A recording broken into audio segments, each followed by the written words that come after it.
नमस्कार दोस्तों, वीडियो वाला में आपका स्वागत है। क्लास 10 एक्सरसाइज 1.1 है, उदाहरण 2 है।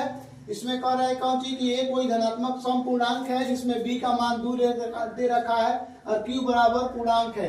तो इसमें यही समझना है कि यूक्लिड विभाजन एल्गोरिथम से a बराबर bq प्लस r, जिसमें 0 से बढ़कर r होना चाहिए, बराबर होना चाहिए और b से छोटा होना चाहिए।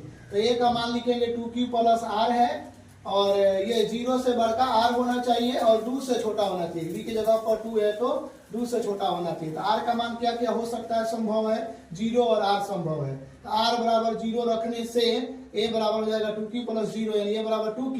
यह जो है यह देख धनात्मक सम पूर्णांक के लिए सत्य है 2q, और उसके बाद r बराबर 1 रखने पर a बराबर 2q प्लस 1 होगा। यह धनात्मक विषम पूर्णांक के लिए सत्य होगा। यही चीज सिद्ध करना था, दर्शाना था। क्वेश्चन नंबर उदाहरण 3 है।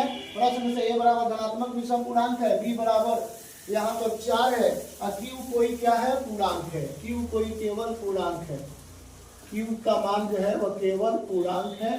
और यहाँ पर उसके बाद लिखेंगे यूक्लिड विभाजन एल्गोरिथम से a बराबर bq प्लस r, जहाँ हो जाएगा 0 से बढ़कर r होना चाहिए और बराबर होना चाहिए और b से छोटा होना चाहिए। तो a बराबर 4q प्लस r, जहाँ 0 से बढ़कर r होना चाहिए और 4 से छोटा होना चाहिए, बराबर भी 0 से होना चाहिए r का मान। तो 0 r बराबर हो जाएगा 0, 1 2 3 4 लिख सकते हैं r का मान।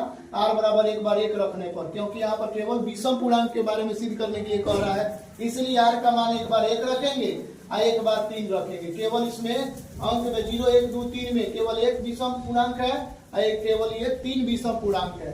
न तो 0 ऐसा रख करके चेक कर सकते हैं, लेकिन आगे लिखना पड़ेगा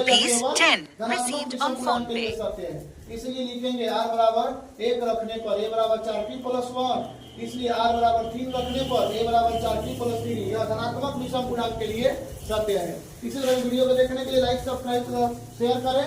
कंप्लीट 10वां क्लास का मैथ चैनल वीडियो वगैरह पढ़ाया जाएगा। वीडियो को देखने के लिए धन्यवाद।